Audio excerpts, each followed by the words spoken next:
What do you have?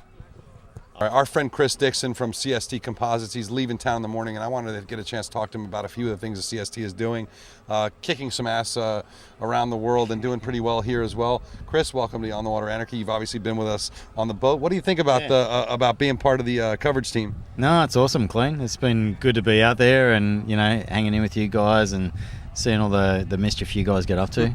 We've been pretty careful this time, though. I mean, we're really not that bad, are we? No, you're good. You're good. Just telling it the way it is. Yeah. So, no, it's been good to get out there and see, especially some of the young punks coming through the ranks and, trying to get up there with the older guys. So, yeah, it's been good. Been good to see them out there and even in these light breezes get up on the foils and really go. Yeah, boy, they're amazing boats. And I just learned that you actually have a Moth. Tell us about that. Yeah, I've got one, and Clive's got one as well. He's been sailing around, so yeah, we've been sailing at St. George down there with a couple of the fast guys, showing some, of course.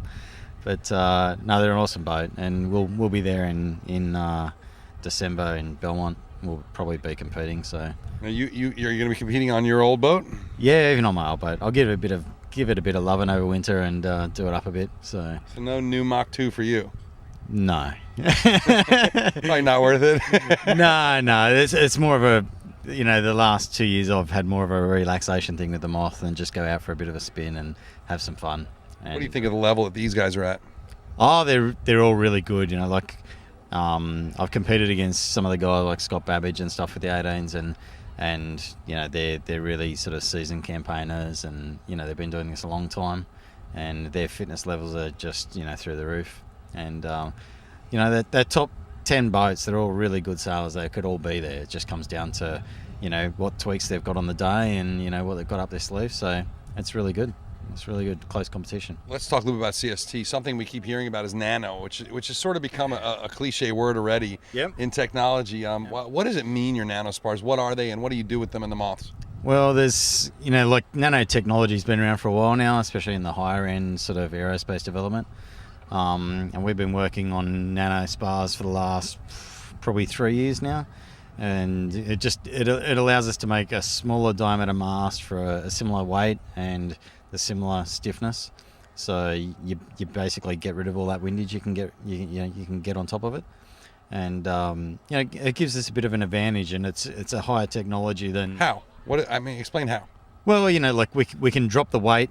We can drop the weight by 400 grams a mast, and we can get a smaller diameter by another 5 millimeters. And that's just by using smaller fibers, or? Well, it's part of the CST nanotechnology. I can't give it all away. You'd have to kill me. No, we have to sort of just brand it as that, and we've had hundreds of people ring us up and ask us what it is. But if we give it away, then everybody's going to do it. Fair enough. So, but there's an advantage there in it with the size and the weight. So will you tell me the secret later? I'll keep it quiet. Sure. I guarantee. I'll tell you at the bar over a couple of beers. And we'll draw it on a napkin. Yeah. And you also doing quite a few large yacht spars now. Explain what your program is, and I know you've built 120 Flying Tiger masts, but what else are you building? We've started to get into the 40 footers now. We're just starting to do some 40-foot masts, and we're doing a 50-footer, which is a pretty big section. That's close to, it's about 280 millimeters fore and aft. And we really have an advantage there over some of the other spar makers because we can lay down the fibre really quickly with our machines. So you don't have to lay it up. You're spinning it. Yeah, it's all computer controlled. So we have a 12-metre machine. It lays down the fibre with a computer controlled mechanism, and it wets out the fibre as it goes along. So all the quality control procedures are in place as it goes. So everything's measured as it goes along. So by the time it's finished, you know whether you're on target or off target. And we can make a 50-footer mast in probably about a day or a day and a half, and it's out the door. That's a big savings, obviously, on labor, I guess.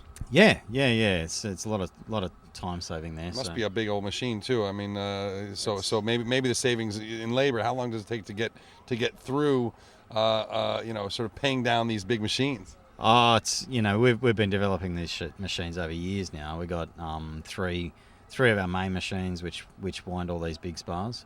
And they lay down the fibre really quick and with a lot of control. So that gives us an advantage in these big spars, so we can compete with some of these bigger companies and get a better price.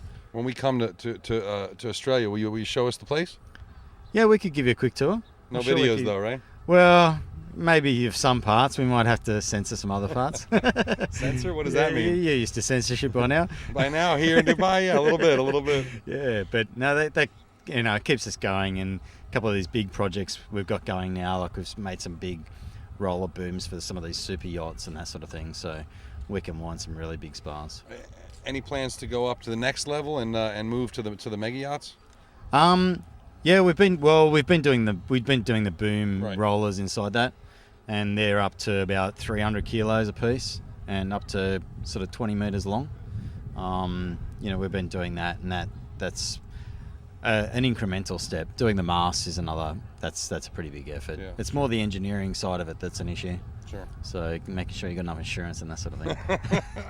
Listen, one of the things we really found interesting is we were out there watching one of the racing DAOs, and we know that you guys have developed a carbon mass for these wacky wooden traditional, really fast, unballasted or unfixed ballasted racing DAOs. Yep. Real quick, explain what that's all about.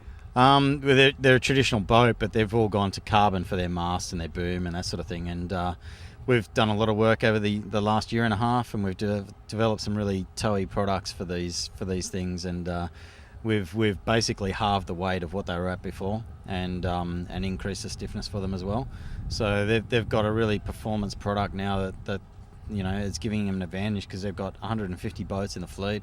For some of their bigger races. Unbelievable. And when you start dropping weight out like that, the whole sail rig combination works a lot better, and they're starting to go really fast. We'll have more on that soon, I think, and check out csdcomposites.com. And thank you very much for everything, man. It's been great to meet you. No worries, Glenn. All right, cheers. That's it.